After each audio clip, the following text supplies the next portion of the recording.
to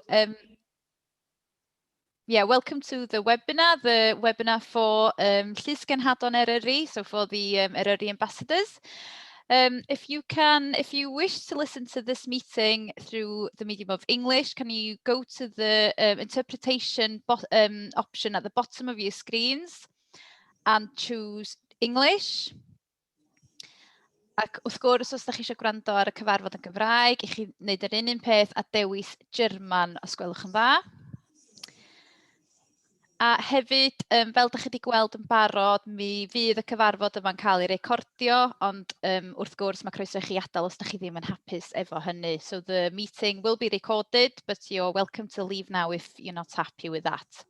So now, na i basio chi ymlaen, basio'r awennau i Tracy yn cadeirydd ni. Diolch, Tracy. Diolch i ti, Catrin. Croeso pawb i'r seminar cyfarfod heddiw. Mae gen i 3 cyflwyniad heddiw o fewn yr awr cyn i ni cael y sesiwn holi ag atab. Ar y sesiwn holi ag atab, os da chi eisiau gofyn cwestiynau, swn i'n gyrru gofyn wrth chi defnyddio'r chat box i ni os gwelwch yn dda. A wedyn be wnawn ni drio mynd trwy'r y cwestiynau i gyd ag atab y cwestiynau i gyd heddiw, ond os da ni methu, wneud Catrin dilyn i fyny efo e-bost, ie? Catrin di hynny iawn. Yep. So, i gychwyn, da ni'n mynd i cael diweddariad gan Catrin ar y cynllun Llysgenhad Eryri. Wedyn, da ni'n mynd i cael diweddariad cyffredinol gan yr awdurdod, so bydd Helen a David, so croeso mawr i David i'r cyfarfod cyntaf iddo fo. So, nhw'n ni clywed dipyn bach mwy amdan faint mor brysur mae wedi bod yn y misoedd dwytha. A wedyn, swn i'n licio croesawu Alison o Cyfoeth Naturiol Cymru. Croeso mawr Alison i'r cyfarfod a diolch yn fawr iawn i ti am dy amser heddiw. So mae Alison yn mynd i wneud cyflwyniad ar cod cefn gwlad i ni. A wedyn fydd yna cyfle ar diwedd y sesiwn wedyn i cael cyfle i gofyn cwestiynau. So ar hynny dwi'n meddwl bod fi wedi anghofio dim byd. Mae'n jyst yn bwysig bod ni'n trwy cadw fo dan yr awr oherwydd y cyfieithydd. So ar hynny felly, na i symud ymlaen ag gwahardd ti, Catrin, i'r cyflwyniad cyntaf.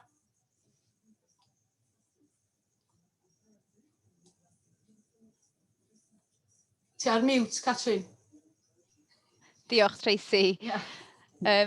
Felly o ran y cynllun Llysgenhad, da chi i gyd dydach wrth gwrs yn rhan ohono fo bellach, a da ni falch iawn eich bod chi.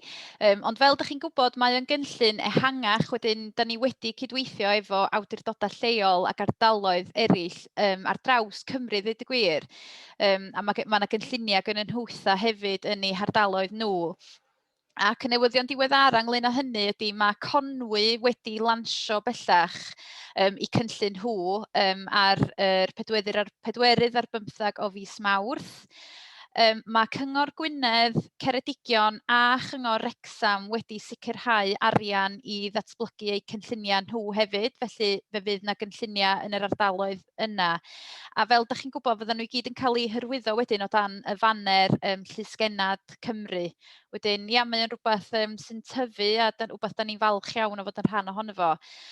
Hefyd, da ni wedi cael ardaloedd eraill yn cysylltu efo ni ac wedi gweld yn cynllun ni'n gweithio'n dda a hefyd eisiau bod yn rhan ohono fo, enghraifft Caerfyrddin, Cyngor Môn, Parc Cenedlaethol Banau Brycheiniog. Wrth gwrs, o gynnu nhw gynllun yn barod, ond dim byd ar-lein oedden nhw ddim wedi mynd ar-lein lle. Wedyn, mae nhw'n awyddus i wneud hynny. Mae llwybr yr arfordir hefyd i cysylltu efo ni ac yn awyddus i gydweithio mewn rhyw ffordd. Felly, o ran yn cynllun ni, Llysgenhad Eryri, mae'r niferoedd rwan, mae gennym ni dros 500 o Llysgenhadon i gyd, sy'n arbennig. A mae 409 o hynna bellach yn Llysgenhadon aur. Felly, llongyfarchiadau i chi gyd sydd wedi cyrraedd yr Recordiad yna. Da ni wedi adolygu 3 modiwl, y 3 modiwl gorfodol wedi wneud newidiadau ar ôl derbyn adborth ac yn y blaen, felly oedd heini wedi cael ei gwneud yn barod at yr haf.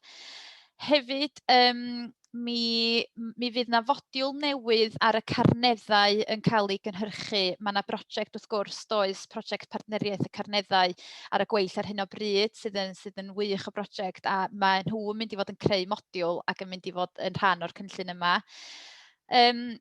Ac hefyd, oedden ni jyst eisiau holi hefyd i chi, os fysa chi efo diddordeb i ni sefydlu rhyw fath o grŵp ella ar Facebook, fel bod Llysgenhadon yn gallu cysylltu a rhannu negeseuon ac yn y blaen. Felly, wbath i drafod ella yn yr, neu gewch chi sgwennu yn y chat os oes gennych chi ddiddordeb mewn sefydlu grŵp felly.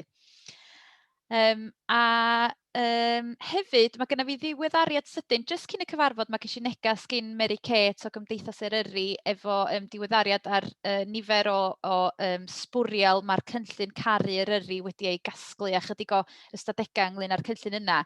Felly mae nhw wedi casglu hyd yn hyn 130 bag o sbwriel, a pwysau hynny yn 216 kilogram.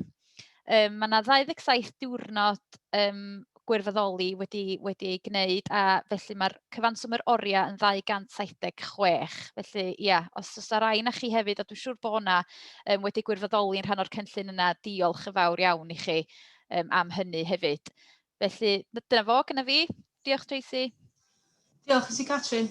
Dwi'n gwybod os oes gen rhywun unrhyw cwestiynau ofyn i Catrin ar y cynllun yma, lle. Dwi'n meddwl bod o'n syniad da yn hyn, setio rhyw fath o social media stream i fyny i pawb. Mae o'n gweithio i mudiadau eraill, dwi'n meddwl, Catrin. So, sa'n diddorol clywed beth i mewnbwn pawb arall ar hynny. A mor neis clywed bod yna dros 400 allan o'r 500 wedi cael air hefyd. So mae hynna'n wych.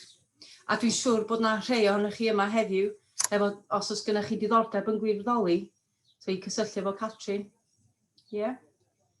Na, diolch yn fawr iawn i ti. Does am cwestiynau yn y chat box, felly ar hynny dwi am handio chi drosodd i Helen, dwi'n meddwl sy'n mynd gyntaf, a wedyn David. David gyntaf wedyn mi. David, ti'n stod i fewn at yma? Diolch yn fawr, Tracy. Swn i'n just cyflwyno'n hyn fel uwchwarden de'r parc. Dwi'n bellach yn gweithio'r parc ers diwedd Ionawr. So roi diweddariad sydyn i chi o'r adran wardeinio. Mi wedi anelu fwy at de'r parc, yn hytrach na'r parc gyffredinol, ond fyny rhai o'r problemau dwi'n mynd i grybwyll yn gyffredinol i'r parc yn gyfan gwbl lle. Yn amlwg, dilyn y cyfnod clo, mae wedi bod yn gyfnod eithriadol o brysur ni fel parc. Wrth ni weld fwy o bobl yn weld a de'r parc a'r parc yn gyffredinol lle. Saff i ddeud, dyn ni rioed wedi gweld i mor brysur, a dyn ni wedi gweld i lenni lle. O ran gwaith y wardeiniaid, maen nhw wedi bod yn brysur yn monitro petrol a safleoedd ar draws y parc, yn benodol yn safleoedd ni'n hunain lle. Yn anffodus, dyn ni wedi gweld problemau tebyg iawn i be ar ni weld llynedd wrth i bobl ymweld ar ardal. Problemau megis fly camping, yn benodol yn ardal de, mae llefydd fel Llyn Tegid a Llyn Cau wedi gweld pobl yn campio wyllt yno. A problemau cysylltiedig efo hyn, pobl yn gadael sbwriel, a cynnig barbecues a tanau mewn llefydd dyn nhw'n ei fod i. Llefydd dynonedig fatha SSIs a gwarchodfeydd natur.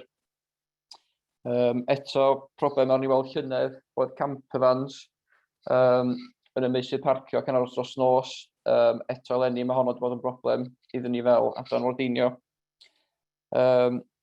Un problem gyffredinol ydy pobl ddim yn ymwybodol o'r cod cefn gwlad. Felly mae'r wardeiniad wedi bod yn addysgu ymwelwyr ac yn delio gyda ymweliadau yn gyffredinol gen ymwelwyr, bod nhw ddim yn ymwybodol o'r rheolau sydd yn y parc. Mae meysydd parcio wedi bod yn orlawn, felly mae hynny yn beth mae'r wardeiniad yn delio ddydd i ddydd. Sicrhau bod yna lefydd parcioedd yno a bod nhw'n parcio ddiogel o fewn y safleoedd ni. Problem sydd wedi deillio ddiweddar ydy, ac yn waeth yn y de o bosib, ydy trafferth o beicwyr anghyfreithlon off-roaders mewn ardaloedd megis Arennig, Stadros, Llwybr Mawddach ac ar y Molwynion. Yn amlwg, mae rhain yn croesi tiroedd ac ardaloedd dynodiedig fel SSIs eto. Felly maen nhw'n difrodi cynefinoedd ac rhywogaethau prin sgen ni o fewn y parc. Felly fel ymateb, dyn ni wedi bod yn gweithio reit agos efo tîm troseddau cefn gwlad i geisio datrys y broblem. So fyddwn ni'n monitro'r sefyllfa drwy'r haf ac i gweld sut eithi. Dwi'n eisiau portreadu darlun negyddol yn unig o'r gwaith, ond yn ffodus lenni, dyn ni wedi cael 2 warden tymhorol ychwanegol yn y de. Felly mae Lucy Richardson wedi ymuno efo ni yn ardal Dolgellau, a mae Hugh Williams yn Llyntegid yn Bala. A mae gen ni oruchwyliwr blaendraeth yn Llyntegid, Llyr Traethol. A mae yna 4 warden ychwanegol tymhorol yn ardal y Gogledd hefyd. Da ni'n ffodus i gael nhw, gwir, achos mae'n golygu bod gen ni fwy o bresenoldeb ar y ddaear, a bod ni'n gallu delio efo ymweliadau yn gyffredinol efo ymwelwyr. Yn amlwg, y prysurdeb gyda'r ymwelwyr ac y problemau sy'n gysylltiedig, dwi'n falch o ddweud bod y wardeiniad yn parhau i gwblhau i gwaith dyddiol yn lle ac gwaith megis monitro a cwblhau gwaith angenrheidiol ar lwybrau. Da ni'n parhau i weithio reit agos efo Cyngor Gwynedd, cynnal chadw llwybrau, newid canfeydd a unrhyw ddodrefn sy'n angen i newid ar y llwybrau. Un prosiect reit exciting a sydd wedi gwblhau'n diweddar ydy prosiect Morfa Dyffryn yn y de. Os gwch chi gyfle fynd i weld hwnna, mae'n werth i weld, chwarae teg. Mae wedi cael i'w uwchraddio i gyd, lle gweithio mewn partneriaeth efo YGC a Gwilym James.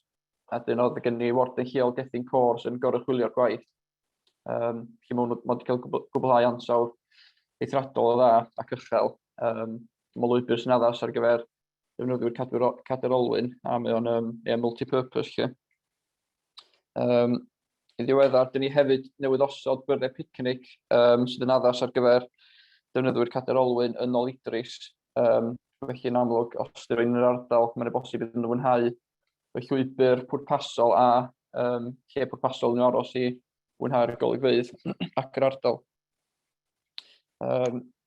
Fel ar y Catrin sôn, dyn ni'n gweithio reit agos efo Cymdeithas Eryri a cynllun Cariad Eryri.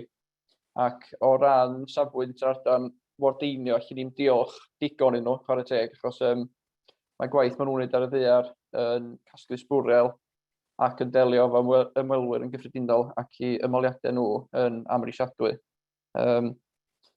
Reit ffodus di gwir yn y de, i gymaru â'r gogledd, mae'r llwybr ar y gader yn gyffredinol reit dda o ran sbwriel, ond mae'n ddarlun hollol groes ar y Wyddfa yn anffodus. Mae'r gymdeithas yn casglu gormod o sbwriel fel ar y Catrin, nodi yn yr niferoedd cynt.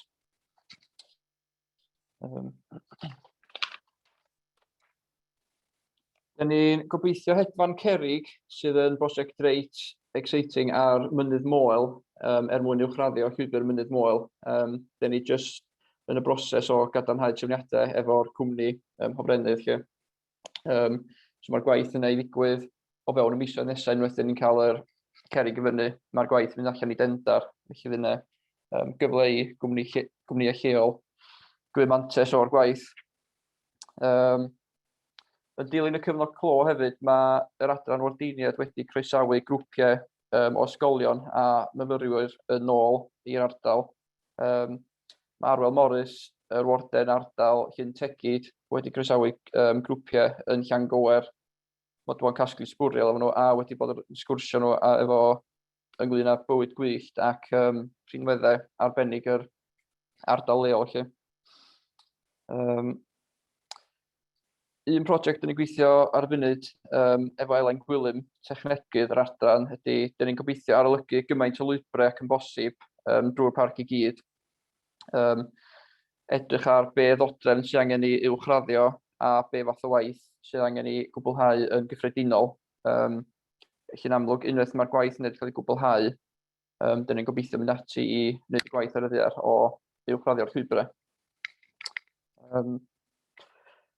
Fel adran, dyn ni'n gweithio efo pob un warden yn agos, a mae gen bob un warden gynllun ardal ei hun sydd yn nodi i rhaglen gwaith nhw ac be brosiectau sgyn nhw ar y gweill. Dyma hyn gyfle iddyn nhw nodi unrhyw syniadau sgen nhw ar y ddaear.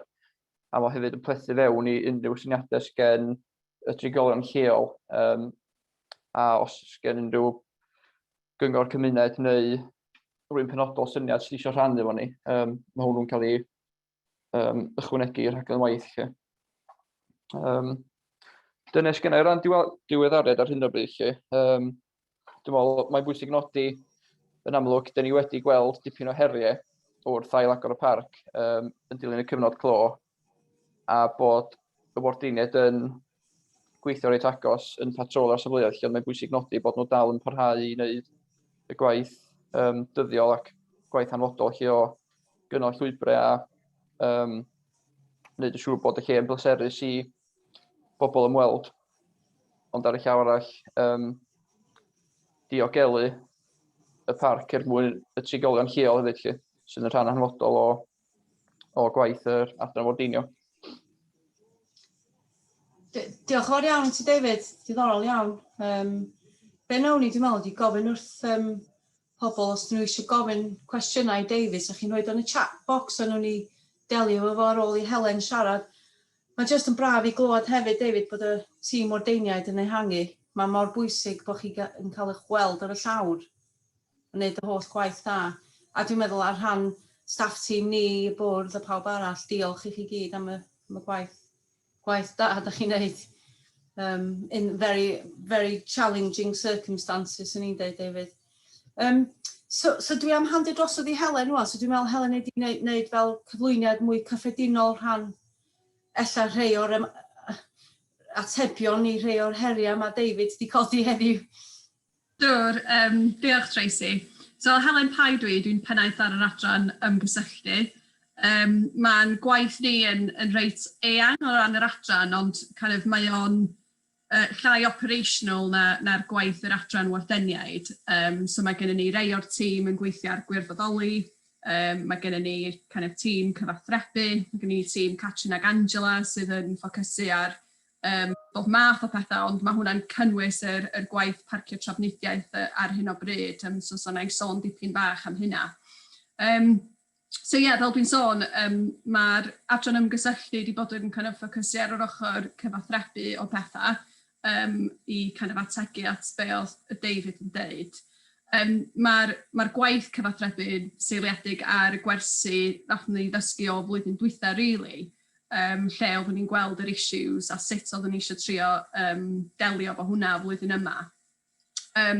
Dwi'n meddwl mae'n bwysig i ddeud, fel awdurdod, o ran sut da ni'n delio hefo ymwelwyr flwyddyn yma, mae yna dau ffrwd. Mae yna'r gwaith on the ground, mae'r wardeniaid a'r gwirfoddolwyr yn helpu hefo o'r ochr operational, a wedyn mae yna'r ffrwd cyfathrebu. So mae'r cyfathrebu yn trio delio efo pobl cyn iddyn nhw ymweld ar ardal, a wedyn mae'r wardeniaid a'r gwirfoddolwyr yn delio efo'r after effects, essentially, o beth sy'n digwydd neu beth sy'n digwydd ar y pryd.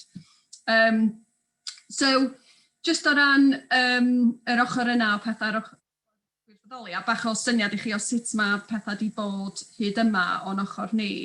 Yn sicr beth da ni'n gweld ydy mae'r math o ddefnyddwyr wedi newid, ac mae'r dealltwriaeth o cefn gwlad yn hollol basic. A dwi ddim yn deud hynna mewn ffordd barnu pobl. Dwi'n deud o mewn ffordd, os da ni'n dall pwy ydy'r defnyddwyr, mae o'n neud o'n lot haws i ni gallu cyfathrebu. So da ni'n o ran y ffordd da ni'n cyfathrebu ar cyfryngau cymdeithasol, mae lot o stwff ni wedi trio gael ei targedu at cynulleidfa newydd sydd hefo literally ddim syniad o ymweld â cefn gwlad. So falle fydd o'n dod ar draws yn eitha basic i chi, ond wedi go be da ni'n clywed gen wardeniaid on the ground, be mae pobl sydd wedi arfer ymweld â cefn gwlad yn gwybod yn hollol wahanol i'r cynulleidfa newydd. A da ni'n trio cymryd approach rate positif, so mae'r gwybodaeth da ni'n rhoi allan, da ni'n gwybod yn iawn ar ôl blwyddyn o pobl wedi cael eu cloi lawr a negeseuon Covid o peidiwch wneud hyn, da chi ddim yn cael wneud hyn, dydy negeseuon fel hynny ddim yn effeithiol iawn dim mwy. So da ni'n trio cymryd mwy o approach o helpu pobl, hefo gwybodaeth yn lle deud wrth pobl be i wneud neu peidio wneud. Mae hwnna fel arfer y last resort. So mae'r math o ddefnyddwyr wedi newid, a da ni just niferoedd yn gyffredinol yn absolutely insane di'r unig gair i ddefnyddio, dwi'n meddwl, a dwi'n siŵr so David yn cydweld efo hynna. Ar ôl y penwythnosau maen nhw wedi gael. Bydd o'n rili diddorol gweld y niferoedd ar diwedd y tymor, a da ni just megis cychwyn ar hyn o bryd. Ond mae'r niferoedd wedi bod yn uchel iawn, ac falle, da ni'n disgwyl, mi fydd na issues efo sbwriel, efo kind of ymddygiad, efo camp y gwyll, achos mae o'n inevitable mewn ffordd mwy o ymwelwyr sydd yn dod i ardal, fydd 90% yn nhw'n ymddwyn yn dda, mi fyddwn ni'n cael issues, a mi fydd na issues o kind of sbwriel a capacity a falle, yna'n union beth da ni'n gweld. Mae'n diddorol, mae lle oedd yn y blynyddoedd sydd wedi bod, ar hotspots di gael ei ffocysu ar y wyddfa mewn ffordd o ran problemau hefo rheoli niferoedd ymwelwyr. Rwan, da ni'n bendant yn gweld hwnna'n ehangu allan. Dwi'n gwybod mae'r llyn tegu wedi bod yn challenge anferthol i'r wardeniaid dros yr wythnosau a misoedd dwytha. Mae'r volumes o sbwriel sydd yn cael ei gadael yn llyn tegu just yn absolutely bonkers. Dydy hwnna ddim necessarily ynglyn â just gofyn i pobl peidio gadael sbwriel, mae o'n fwy na hynna mewn ffordd, mae o'n kind of crowd management. A da ni hefyd yn gweld ogwen yn ofnadwy o brysur, ac hefyd llwybrau eraill o amgylch yr wyddfa. Da ni wedi dechrau gweld kind of issues efo parcio yn ardal Llysgenhadon, ac mae yna rhyw trend newydd o pobl yn mynd fyny'r Watkin i nofio yn y rhiadra hefyd. So mae gennym ni cyfarfod yn yr wythnosau nesaf hefo cymuned Llysgenhadon i weld ar ymddiriedolaeth genedlaethol i weld be fydden ni'n gwneud yn fyna. So mae lot o'r gwaith da ni'n gwneud, da ni wedi bod yn paratoi ers mis Hydref, da ni efo pethau mewn lle, a rwan da ni'n addasu ac yn ymateb i pethau wrth on the ground, gymaint a fedrwn ni hefo'r adnoddau sydd ar gael. Mae fly camping yn mynd yn issue, a dwi'n gweld hwnna'n tyfu hefyd dros y tymor. Yn strategaeth ni mewn ffordd, mae gennym ni'r obviously wardeniaid yn allan yna yn kind of gofyn i pobl symud ymlaen a falle. Ac o'r ochr cyfathrebu, da ni'n rili annog pobl i fwcio o flaen llaw ac aros mewn maes pebyll. Ond rwan y challenge da ni'n dod ar draws ydy, da ni'n clywed fod llety yn gyffredinol di bwcio fyny yn llawn tan mis Hydref, ac da ni hefyd yn clywed rwan fod yr meysydd pebyll hefyd yn dechrau llenwi. Felly, dos yna yn unllai anfon pobl sydd wedi dod ac heb bwcio o flaen llaw. So dwi'n gweld hwnna'n mynd i fod yn issue cynyddol wrth i ni symud ymlaen, a jyst rhywbeth fydd rhaid i ni ddelio fo mewn ffordd. Dwi'n sicr mae'r kind of wardeniaid ychwanegol on the ground di wneud gwahaniaeth mawr. Fel o David yn sôn, mae yna 2 ychwanegol yn yr de, dwi'n meddwl allan 2 neu 3 yn y gogledd, David, o wardeniaid tymhorol newydd.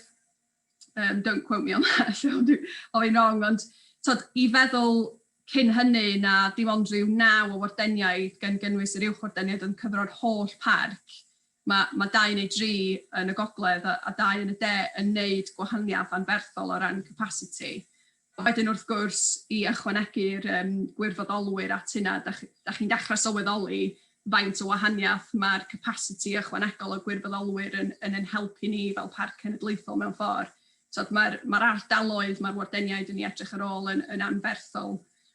So os da chi ddim yn gweld warden pan da chi allan, di hynna ddim yn syni fi mewn ffordd, achos mae'r gwaith a mae'r ardal maen nhw'n cyfro yn huge. Ond mae'r cyllid ychwanegol da ni wedi cael gen Llywodraeth i gael wardeniaid tymhorol yn sicr yn help mawr. A mae gennym ni'r capacity ychwanegol hefyd o'r ochr cyfathrebu. So mae yna 2 aelod o staff sydd yn gweithio fel swyddogion cyfathrebu. A da ni hefyd wedi cael aelod o staff newydd sydd just yn ffocysu ar yr ochr digidol pethau, felly cyfryngau cymdeithasol lawri, a mae hi'n gweithio shift drwy'r penwythnos efo dyddiau off yn ystod yr wsos, sy'n golygu mi fedrwn ni cyfathrebu ar penwythnosau rwan hefyd, sef yr amser brysur, sydd yn real help i ni. Ac o ran yr gwaith cyfathrebu yna, fel eisiau sôn, nathon ni ddechrau cynllunio blwyddyn dwytha o ran be oedd y negeseuon ac oedd nhw'n seiliedig ar yr issues oedd ni'n gweld blwyddyn dwytha ac felly be oedd ni eisiau dylanwadu ar o'r ymddygiad blwyddyn yma. Yr prif ffrydiau really ydy gael pobl yn trio dylanwadu ar ymwybodaeth pobl i bwcio flaen llaw, annog pobl i wneud siŵr bod nhw wedi paratoi o ran kit a diogelwch a falle. Da ni'n trio codi ymwybyddiaeth o'r effaith mae ymweld yn gallu gael a defnyddio esiamplau o pethau positif mae pobl yn neud, mae gwirfoddolwyr yn neud i edrych ar ôl y parc. Da ni hefyd yn trio codi ymwybyddiaeth o'r trefniadau newydd sydd mewn lle o ran parcio, o ran trafnidiaeth gynaladwy, yr shuttle buses ac yn y blaen. Ac annog pobl i trio meddwl am pryd maen nhw'n ymweld hefyd, so yn lle fod pawb yn dod ar weekend neu pawb yn dod i mis Awst, bod ni'n annog pobl i ddod yn ystod yr wsos neu yn yr misoedd inverted commas llai prysur i gobeithio lleihau'r pwysau. A'r peth ola da ni'n trio wneud ydy yn gyffredinol codi ymwybyddiaeth o'r pethau sydd yn wneud Eryri'n arbennig o'r bywyd gwyllt i'r amgylchedd i'r iaith, fel fod pobl sy'n ymweld efo mwy o ymwybyddiaeth o hwnna ac mwy o ymwybyddiaeth fod nhw'n ymweld â Parc Cenedlaethol mewn ffordd. So mae gennym ni'n ymgyrch ni ar hwnna, newch chi weld fydd pethau'n mynd allan, mae pethau'n mynd allan yn ddyddiol ar y gwaith yna. Mae yna hefyd ymgyrch, da ni'n rhan ohono efo Parc Cenedlaethol y Deyrnas Unedig. Mae'r tîm canolog cyfathrebu yn rhedeg ymgyrch sbwriel i ni, i annog pobl i fynd â'i sbwriel adra. Da ni hefyd i roi mewnbwn i'r ymgyrch Croeso Cymru ATHO. Mae gwaith yn parhau ac asedau'n dod allan ar hwnna yn rheolaidd. A wedyn wrth gwrs fydd Alison yn sôn mewn dipyn am y cod cefn gwlad a'r refresh sydd wedi digwydd ar hynny. Mae o werth nodi hefyd o ran y gwaith campio gwell mae Dana o'r adran ymgysylltu sydd yn swyddog twristiaid cynaladwy. Mae hi wedi bod yn arwain ar y gwaith yna ar y cyd efo Cyngor Gwynedd. Fatha reit ddiddorol yn digwydd am yna. Mae yna stwff mwy basic yn digwydd ar hyn o bryd o ran darparu arwyddion ychwanegol mewn laybys a falle, a da ni wedi bod yn gweithio efo Park for Night i trio galw i tynnu lawr yr lleoliadau sydd ddim efo caniatad i bobl aros dros nos, ond mae Cyngor Gwynedd hefyd yn potentially edrych ar pilot airs ar hyn o bryd, so gan i weld beth sy'n dod o hwnna. Ond yn sicr yr issue mwyaf da ni'n gweld really ydy'r diffyg llatu. So dwi'n meddwl mi yna fwy o issues o'r ochr campio gwyllt neu fly camping. Ond mae'r wadeniaid yn gwneud chwarae teg, yn gwneud job gwych, just trio symud pobl ymlaen, bob bore yn y safleoedd poblogaidd fel Pas yn Llanberis a gardaloedd fel Capel Curig a Gogwen. Ond mae'r broblem mor fawr rwan, mae'n bron yn impossible task, ond maen nhw'n dal ati i chwarae teg. Mae'n wrth gwrs yr arolwg sbwriel, sydd wedi bod yn digwydd efo Prifysgol Bangor. Nawn ni anfon, os di pobl ddim yn ymwybodol o hwnna, nawn ni anfon link, ond dwi eisiau rhoi cyfle i Alison sôn am y cod cefn gwlad rwan. So os gen rwy'n cwestiynau ar hwnna, na i roi rhagor o fanylion yn y Q&A. Diolch Tracy, nôl i ti. Diolch i ti Helen. Mae John yn gofyn, o'n i'n mynd i ofyn ti hefyd, ti sôn am y fly camping a'r problem sgyn ni rwan fel da ni'n symud ymlaen heb llety. So dos am ateb, basically. Dos am ateb heb law symud ymlaen ben bora. Wel, I suppose that ti'n gallu dadla, os fysa pobl yn dilyn yr cod campio gwyllt. Mae'r Parc Cenedlaethol wedi gwneud lot o gwaith yn y gorffennol, a da ni wedi cael cod campio gwyllt mewn lle ers 10 mlynedd, achos yn hanesyddol mae pobl wedi campio'n gwyllt yn yr yrru, do. Ac in theori, os fysa pobl yn dilyn y cod, ac yr peth cyntaf ar y cod ydy gael caniatâd y tirfeddiannwr, yr ail beth ydy peidio roed y tent i fyny cyn machlud hael ac adael cyn y bora, wedyn a mynd â bob dim adra. In theory, fysa yna ddim issues na fysa, achos fysa ni ddim hyd yn oed yn ymwybodol fod campio gwyllt yn mynd ymlaen, achos ethos campio gwyllt ydy, you don't know it's happened really. So mae yna waith y fyna hefyd o ran cyfathrebu i trio annog ymwybyddiaeth o hynny. Ond mae o'n anodd iawn achos os mae pobl wedi cyrraedd yn bwriadu aros dros nos ac dos a nunlla i symud nhw ymlaen mae o'n neud o'n sefyllfa anodd iawn achos dyn nhw just ddim yn mynd i fynd adra. So mewn ffordd, da ni just yn symud y broblem drwy symud nhw ymlaen. So we can do what we can do. Da ni'n neud dipyn o waith os yma ar just trio ffeindio allan ydy'r be da ni wedi clywed ynglyn â meysydd pebyll yn llawn yn wir. Neud bach mwy o waith ar hwnna, achos be da ni ddim eisiau bod yn neud ydy symud pobl ddeud wrthyn nhw i fynd i'r meysydd pebyll pan dos a ddim lle yna. Ac yn amlwg fyddwn ni'n gwthio mwy ar y negeseuon and then go from there really. So obviously mae'r gwaith mae Cyngor Gwynedd yn neud ar yr ERS yn diddorol. Be di hynny, Helen? So, mi nath nhw'n gwneud gwaith tua chydig fisoedd yn ôl, arolwg anfarth ar kind of barn pobl sydd yn defnyddio campervans. Ac mi oedd yr kind of adborth gatho nhw hwnna'n really diddorol. Basically, yn kind of gofyn i bobl be oedd anghenion nhw pan maen nhw'n dod i ymweld â ardal mewn campervan. A mae lot o bobl, dyn nhw ddim eisiau aros mewn maes pebyll, maen nhw kind of eisiau aros rhywle sydd kind of ddim wrth ymyl llwyth o bobl eraill. Ac yn Ewrop, mae yna kind of system di mynd ers blynyddoedd o ERS, lle mae'r... ar y motorway? Ie, ar y motorway, neu mae'n gallu bod ar gyrion pentra, lle mae'r cyngor lleol yn darparu kind of maes parcio, hefo just sort of darpariaeth basic o dŵr a rwla i gwagio'r o'r campervan. Dyn nhw ddim yn gadael i pobl sydd heb kind of on-board facilities i aros yn yr ERS, achos dyna lle ti really yn gael issues ydy os di pobl toilet a falle yn y campervan, So maen nhw'n edrych ar y potensial o peilota hwnna yn ardal Gwynedd blwyddyn yma, so gawn ni weld beth sy'n dod o hwnna. Diddorol iawn. Diddorol clywed be di'r diweddariad ar hynny. Ie. Da chi wedi cael diweddariad ar pam bod pobl yn lluchol sbwriel? Draeth sôn am y kind of pethau cychwynnol sydd yn dod allan o'r arolwg yna.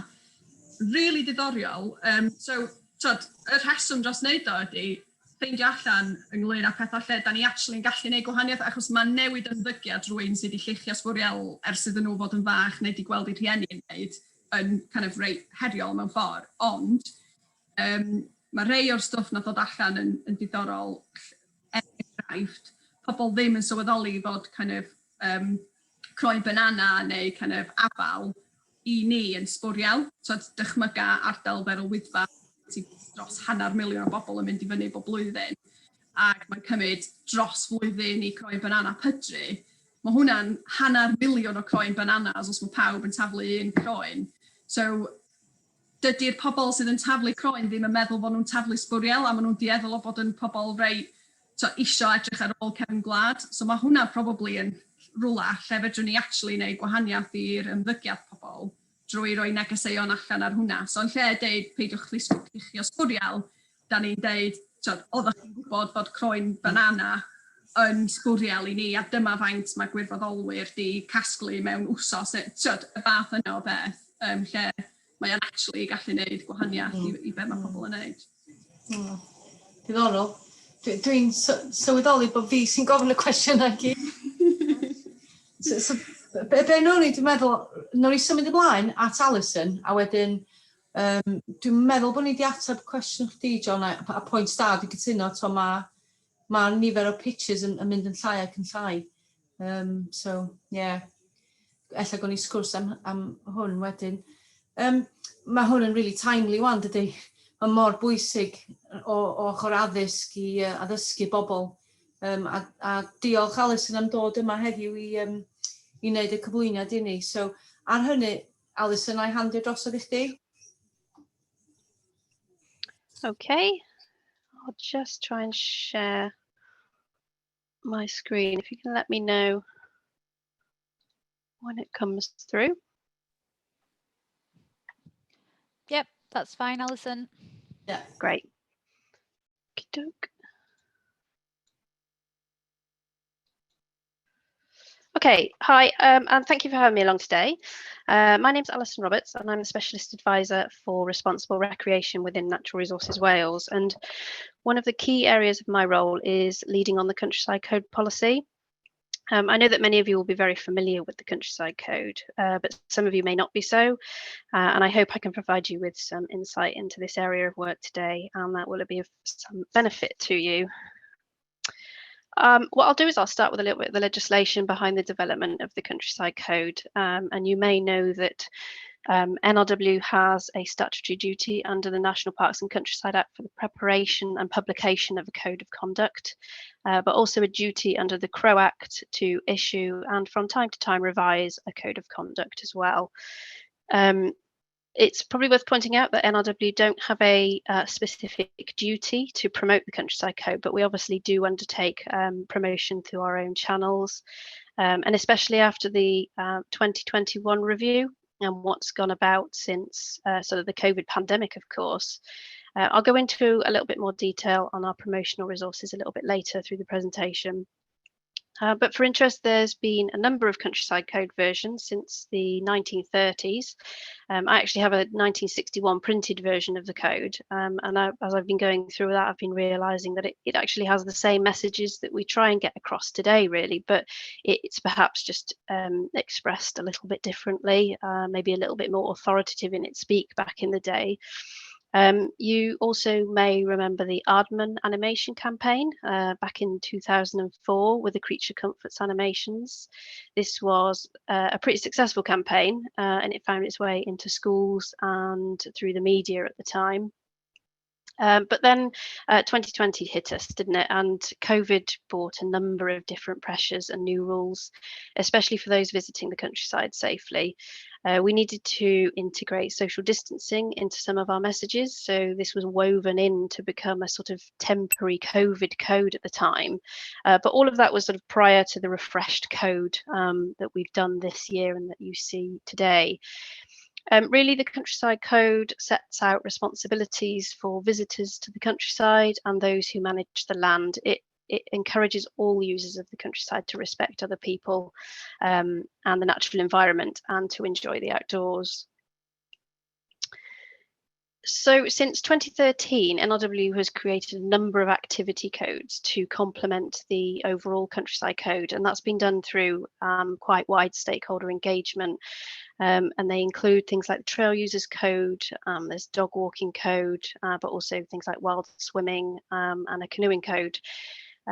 So, for example, where you've got the Dog Walking Code, that might provide a bit more specific information on that actual activity, whereby the Countryside Code sort of touches on dogs and general behaviours, but the Dog Walking Code will delve a bit deeper. For example, it might recommend ways to stay safe and protect livestock when you're with your dog, and it gives a much broader view of how to be a responsible dog owner. The activity codes, I think, in my view, are intrinsic to the overarching Countryside Code because they often suit an audience more directly in some cases. And we aim to promote these activity codes alongside the Countryside Code. And these are all available on our NRW website. Excuse me. There's a number of other types of code of conduct that you'll be aware of as well, I'm sure, not just the countryside code. And some examples of these might be things like the gorge walking codes of conduct, North Wales White Guide for winter climbing. There's also some codes around marine environments, and these have been developed across sort of marine special protection areas and for people like boat handlers or where you might have launching sites. But really agreeing what responsible means in the context of an issue sets out the foundation for this further work. So in early 2021, a review of the existing countryside code began, which was led on by Natural England and us in NRW. Up to now, the code's been a collaborative process across England and Wales, and we've worked with a vision to refresh the countryside code to ensure it has the right balance between encouraging access and informing people of their rights and responsibilities. We ran a consultation with key stakeholders. There was one in England ongoing and in Wales, and we did that through our National Access Forum Wales members. And that was to gather views on how they saw the countryside code at the time. And it generated over 4,000 responses, which included the stakeholder ask and also a wider online questionnaire, which was led on by Natural England. But it really did get people talking. Ideally, we would have liked a bit more time to run the consultation, but due to the pandemic timelines, we were really tight between January 2021 and its Easter release. It was a pretty ambitious target, but we got there in the end. So I think this little animation here is some of the words which came up repeatedly during the consultation review. One I think that you can't see there, but it did come up a number of times, was the word education. It just came up under a different discussion process within the consultation, and it remains a very key consideration. And based on that consultation with the various different stakeholders, this allowed us to identify the most important issues. This is something that Natural England produced this little table when they dissected the stakeholder information and the responses, but it does give you an idea of the views of types of behaviour and issues considered high priority for the code to cover. Those familiar with the code will notice that these issues they're mostly covered in the code already, but it's important to recognise that there's still very strong representation for them to remain, and they're still current issues today. Interestingly, the three sectors that you see at the top of that table are showing us that they all consider the same issues to be the most important, requiring strong messaging. So based on all of that feedback, we now have an updated countryside code, which was released in spring 2021 in time for the Easter break. It's worth mentioning here that the full code has a lot more narrative about the key behaviours and messages. And these points sort of highlighted here are the key summary points that will be the first thing that people might read on the code. And people generally want short, concise messages. So each section has these summary points. Respect everyone portrays the message that your actions can affect other people's lives and livelihoods. And the key points here really consider things like parking and not blocking gateways, leaving gates and property as you might find them, but also following local signs. What is new here, though, you might see, is the message about be nice, say hello, and to share the space. Where we move to the protect the environment section, we try and get across that we all have a responsibility to protect our countryside and open spaces for current and future generations. And it covers the most important messages about clearing up after dogs, clearing litter, and it builds in the leave no trace element as well. And we also don't forget the messages around not lighting fires and only having barbecues where you may even be permitted to do so. It might be that some sites have designated areas for this example. And when it comes to enjoying the outdoors, as the third banner of the code, this is where the message has become a bit more user-friendly, perhaps, but with a nod to staying safe. The full version of the code provides a much greater narrative around checking tide times and water conditions, for example, but it's well worth referring to the full version of the code for some additional advice here. We want people to remember the more serious messages within the code, but also to enjoy the countryside at the same time. Okay, so where can you find the code? It's available on the Natural Resources Wales web pages, and I've provided the links here for you, and they are bilingual. It takes you straight to the Countryside Code landing page, and from there, what you can do is choose the code you wish to read. You might wish to read the Countryside Code or one of the supporting family, as described earlier.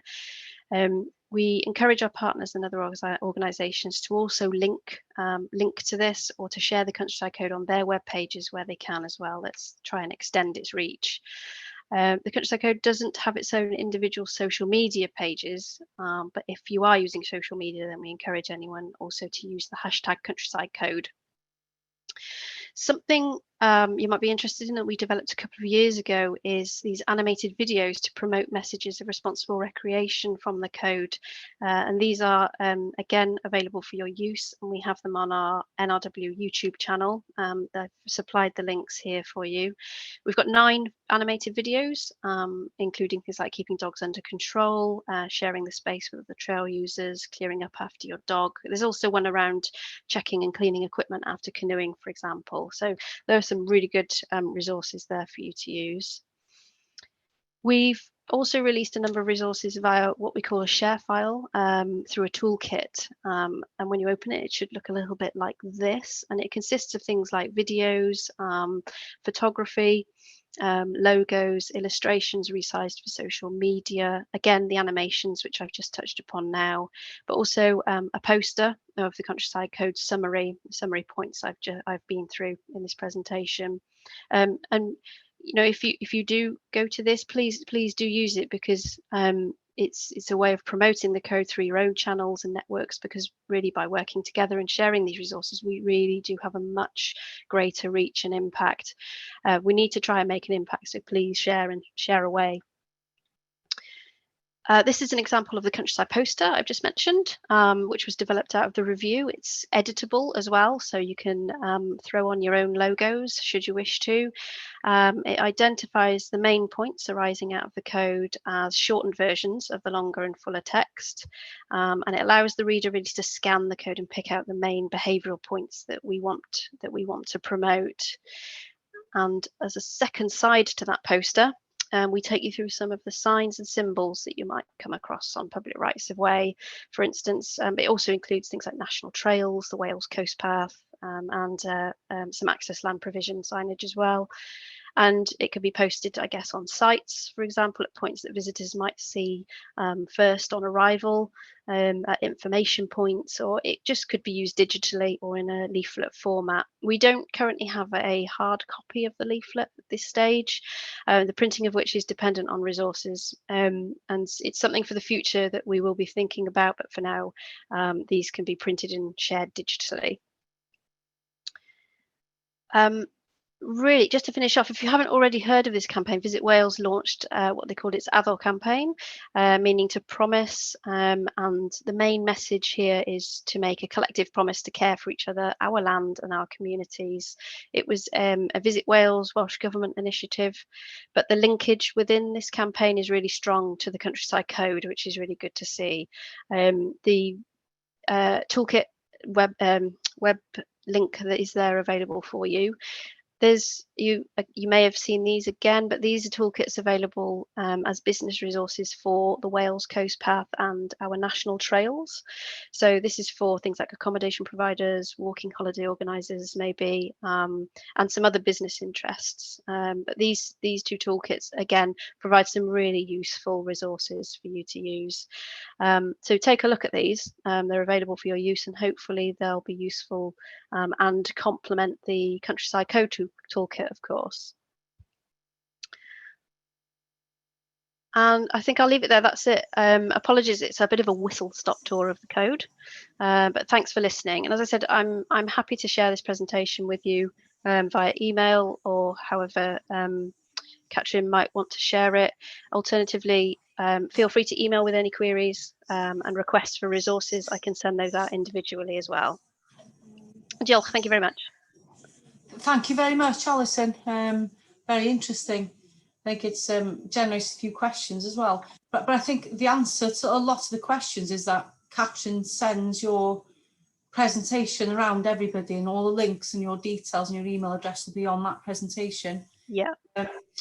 I noticed Ray asked the question whether it would be possible for volunteers to have like pamphlets, hard copies of the dog walking code when they're out, because apparently they have a lot of encounters. There's quite a lot of problems in that respect. So does Ray get in touch with you, Alison, in terms of maybe email you can get that That's the easiest. Yeah, that'll be the easiest, please. And then, as I say, we're discussing the resources to get these things printed out. So yeah, email direct.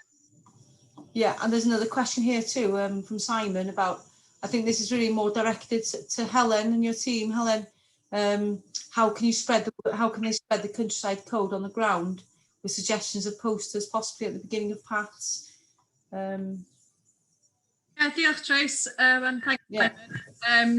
Yeah, I think that the majority of the messages within the countryside code we sort of interweaved into the communications that we're doing on social media, but also on any signs that we put out on the ground. But as it happens, we were having a discussion on this. So twice weekly, we would meet with staff on the ground to kind of talk about any issues. So that includes the senior wardens. And we were talking about signs for trailheads, so particularly the popular routes, you know, Snowdon and Ogwen and areas like that, and kind of designing some very simple signage that integrates all the different things that we're asking people to do or not to do. It's going to take a bit of thinking, I think, to get that across in a simple way, because what we found is that we end up putting one sign up and then another sign up, and then there's like 5 signs at the start of a path.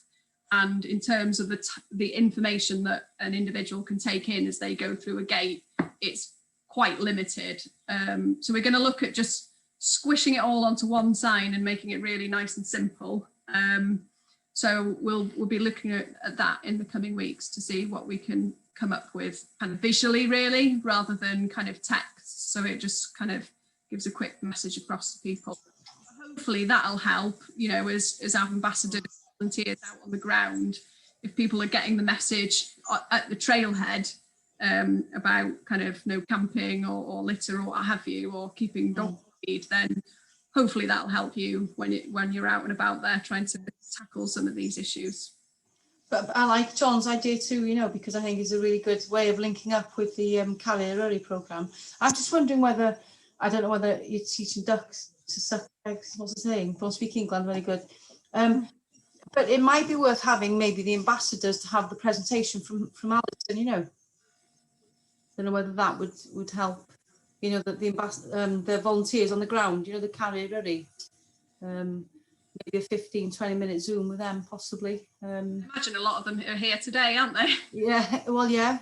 Do you know, I don't know how relevant this is, but I was out on Moelwyn Mawr and Moelwyn Bach the other week with my sister, and we passed a father and a young girl, and the young girl can't have been more than 6 years old, 6 or 7, in a little frilly skirt and a little kind of, you know, little trainers. And we walked past and we said hello to the little girl, and she just walked straight past us. So obviously her parents have taught her well, don't talk to strangers. And then all we could hear was the father saying to the little girl, say hello. In Wales, when you're walking, it's part of the rules to say hello. So I don't know whether he'd read the country code, but I just thought I had a little giggle when I read that, be nice, say hello and share space, because I actually experienced that a couple of weeks ago on the Moelwynion. So the idea of turning that into a rule. Yeah. It also in Wales, it's part of the rule. In Wales, that's what they do in Wales. They say hello when they're out walking, and we thought that was so funny. So yeah, we've got to include all links. Yeah, again, you know, Mary Kate's just reiterated it'd be good to include all the links and resources of the Carrier Early volunteers. So I'll leave that to Catherine and Helen to link up. No, thank you, Alison. That was really, really interesting. I don't think we have any more questions, and we're also within time. We've got 6 minutes left, so I'm quite conscious that it's quite sunny outside and everyone will be itching to get out. But before we leave, I'd just like to say thank you to Catherine, because I often forget to say thank you to the translator, and to Rob as well. Diolch Rob am yr holl gwaith sy cefn I wneud y cyfarfod ma digwydd. A hefyd diolch David ag Alison a Helen a Catrin fel panelists, a wedyn dwi'n meddwl bydd Catrin mewn cyswllt ynglyn â dyddiad i'r cyfarfod nesaf, a dwi'n meddwl bod ni'n mynd i ofyn wrth pobl os y well gyda nhw'n wneud o'n yn y dydd ta yn ystod gyda nos, ie? Dim yn nos, ond... Ie, mae weld fel bod yna ddipyn o bobl yn ôl yn gweithio ag ati wan, wedyn illa bod yn gyfle i ni ofyn y cwestiwn yna. Ie, a wedyn fydden ni'n rhannu recordiad o'r digwyddiad hefyd. Ie, fyddai'n e-bostio'r holl Llysgenhadon. Iawn, gret. Ac os da ni wedi methu ateb unrhyw cwestiwn, just cysylltu efo Catrin, a wedyn, nawn ni weld chi gyd mewn, dwi'n meddwl pryd yr amser gorau cael hyn, wan, Helen, just efallai mis Medi. Fydda'n diddorol clywed be mae pobl yn meddwl o ran hynny, achos i ni yn sicr mae o'n really defnyddiol gallu diweddaru chi ynglyn â kind of... Stopio chdi, Helen. Catrin, dwi'n meddwl bod ti ar mute. Mae rhywun dweud translators on mute. Is that better, Simon? Yeah. Sorry, Helen. Mae'n iawn. Dwi'n meddwl rhywbeth i ni edrych ar, potentially. Ond, o'n i jyst yn meddwl hefyd, os na cwestiwn nath ni gael o flaen llaw, da ni heb ateb. Rhywbeth i wneud efo Penygwryd? Ie, da iawn, Helen. Fi oedd i fod i gofio hwnna, sori. Ie, nath rhywun yr cwestiwn yn sôn am Penygwryd bod angen arwydd yna achos bod yna lot o bobl yn methu'r llwybr. Mae yna lwybr wrth gwrs does i gerdded o Penygwryd i fyny at Pen-y-Pas drwy'r ceia fan'na. Ond bod lot o bobl yn methu weld o ac yn mynd ar y ffordd, cerdded ar y ffordd i fyny Pen-y-Pas. So ie, os ti isio mateb i hwnna. Dyna'n gret. Ie, da ni wedi trafod hwn hefo Wardeniaid ag Pete Rutherford, swyddog mynediad ni. Ag mae'r issue wedi bod yn un hanesyddol lle mae pobl yn cerdded ar hyd y lôn. So mae yna arwydd yn barod yn Pen-y-Pas yn dangos i bobl lle mae'r llwybr, so dyn nhw ddim yn gorfod mynd ar y lôn. Maen nhw hefyd wedi bod ar ymweliad safle i'r kind of ardal Penygwryd i weld sut mae hwnna'n gweithio os oes rhywbeth fydden ni'n neud sydd fwy effeithiol. So da ni'n edrych, mae yna 2 arwydd yna'n barod, un wrth y tocyn talu sydd yn cyfeirio pobl at y llwybr ac un ar waelod y llwybr. Ond da ni hefyd yn mynd i edrych ar arwydd ychwanegol yn agosach at ochr Conwy i trio kind of dal pobl yn fyna. Mae o werth nodi pan mae Wardeniaid a Pete wedi bod yna yn y gorffennol yn wedig yn Pen-y-Pas yn just kind of, os ydyn nhw'n bach yn oed, ond gwylio pobl, achos weithiau mae hwnna'n really defnyddiol o ran kind of gweld sut mae pobl yn neud i penderfyniadau. A wedyn yn siarad i pobl a dweud, mae yna llwybr yn fyna. Mae rhai pobl wedi bod yn really abusive a dweud, dwi'n cerdded ar hyd y lôn, dim ots beth ti'n dweud wrtho fi. So mae'n diddorol, mae rhai pobl just yn determined i...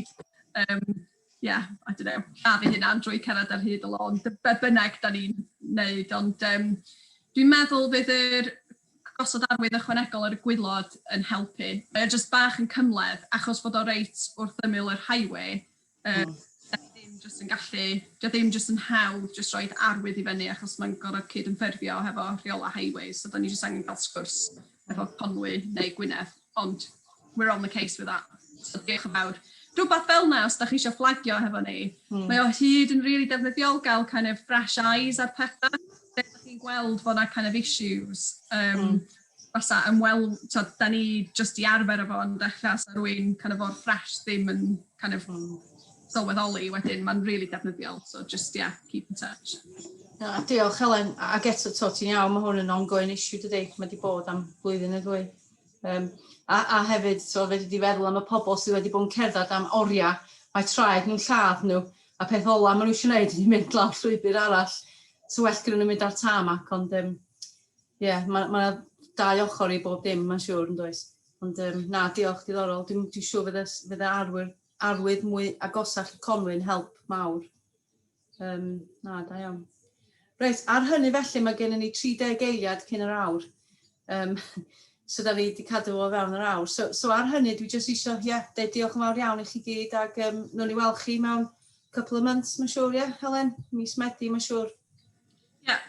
Os da ni'n meddwl fydd o'n defnyddiol gael un cyn hynny, jyst i gweld sut mae'r ha'n mynd. Wedyn, mi fedrwn ni trefnu hwnna, dim problem. Mae o hyd yn really defnyddiol gael y cyswllt yma nôl ac ymlaen, a clywed gen yn ambassadors, kind of unrhyw concerns, ac i ni gallu diweddaru chi hefyd. So, no. Diolch yn fawr iawn i chi gyd. Hwyl.